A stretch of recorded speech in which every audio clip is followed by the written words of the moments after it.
Imagine it is the scorching heat of June and you are walking on a dusty village road or a rough stone-paved street of a medieval city 400 or 500 years ago, wearing a heavy 5 to 7 kilogram coarse cotton or woolen gown that covers you entirely from neck to ankles. Not a single breeze can reach your skin. Sweat is dripping down your spine and the stench of dust and horse manure fills the air. But the most awkward and uncomfortable truth is that beneath that heavy, suffocating gown, you are wearing absolutely nothing. There is no soft protective layer between your skin and that rough, prickly outer garment, meaning the chafing between your thighs, the stickiness of sweat, and natural bodily fluids are being absorbed directly into that thick outer fabric, peeling your skin with every step. For a modern human, it is a nightmare to imagine working all day, walking miles, or farming in heavy clothes without underwear, especially when you think about the time when a woman had her period without today's sanitary pads, tampons, or a tight panty to hold them in place, forcing them to use rags, moss, or animal skins tied with belts or strings,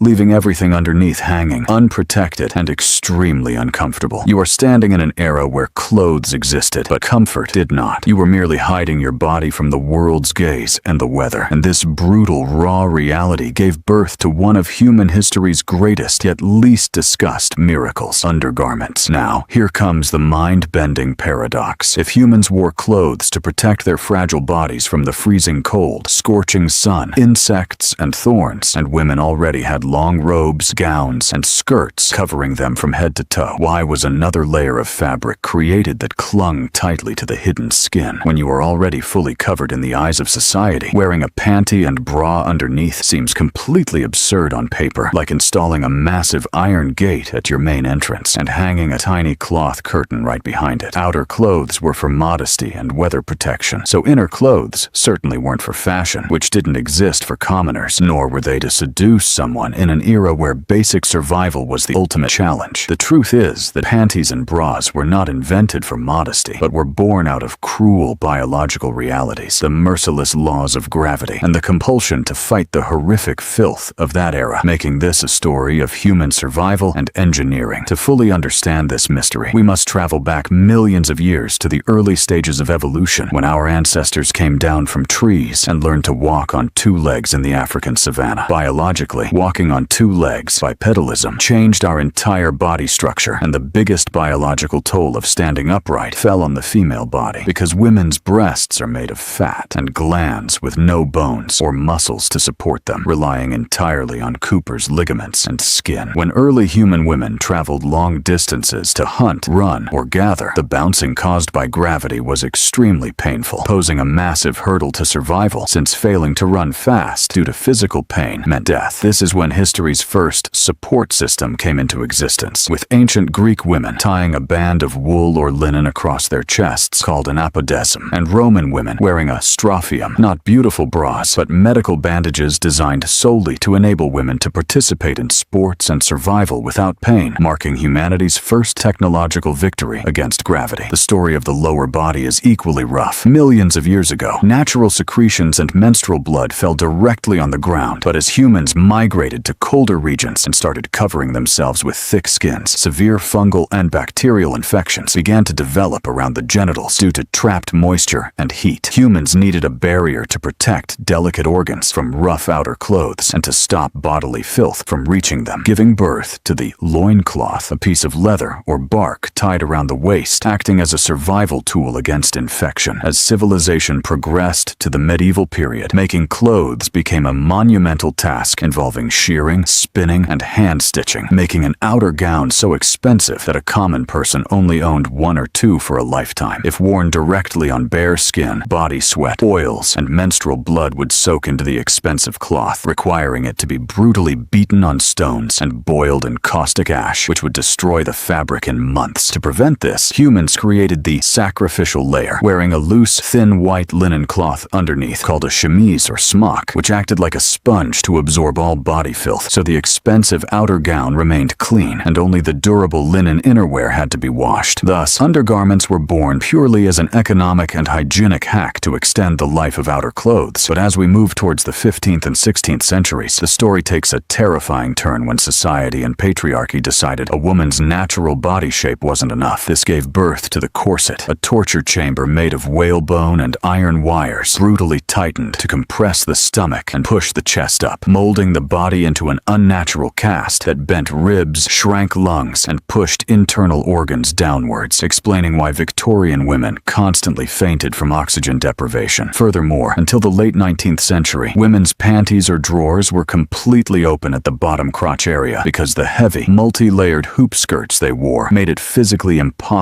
to pull down underwear to urinate. While practical for bathrooms, this open crotch design became a horrific nightmare during menstruation, forcing women to wear special belts to hang rags between their legs, and closed crotch panties were only invented much later when women entered factories and needed strict safety and hygiene. The modern bra as we know it emerged not from fashion, but from the stench of gunpowder during World War I, when the U.S. government appealed to women in 1917 to stop buying iron corsets because the military desperately needed metal. Women happily abandoned their suffocating cages, saving enough metal to build 2 massive battleships, and the resulting void for support led Mary Phelps Jacob to invent the first modern soft brassiere out of handkerchiefs and ribbons, created to support rather than torture. Fast forwarding to today, what was invented purely for survival, hygiene, and fighting gravity has been hijacked by modern capitalism and the fashion industry, where a woman's undergarment is designed less for her comfort and more for the male gaze. We live in a society where comfortable, sweat-absorbing cotton underwear is mocked as granny panties, while billion-dollar empires sell expensive, synthetic, lacy garments on the lie that their primary purpose is to look sexy. Today's underwire bras mimic the Victorian corset by digging iron wires into the chest to force an unnatural push-up shape, while synthetic fabrics block airflow, breeding the exact same fungal infections early humans wore loincloths to avoid, proving we have left science and comfort behind for a costly illusion. Taking a philosophical step back, humans are the only primates on Earth ashamed of their natural skin, and the only creatures in the universe to have waged a war against their own bodies. Unlike a lion or chimpanzee that walks in harmony with nature and gravity, humans first hid their bodies in an armor of outer clothes to fight nature, and then created a micro-armor within to fight the reality of their own sweat, secretions, and gravity. The next time you see a glittering, expensive bra or panty on a mannequin, do not consider it a symbol of fashion. Remember the early human woman running in pain in the savannah, the medieval woman sweating in a woolen gown, and the Victorian girl whose ribs were breaking inside an iron corset. That tiny piece of cloth is the most living proof of millions of years of human struggle, pain, wars, and a never-ending battle against our own biology, silently testifying that while outer clothes show the world what we want to be, our inner clothes reveal that we are truly mortal creatures made of blood, sweat, and bones, just trying to survive on this earth.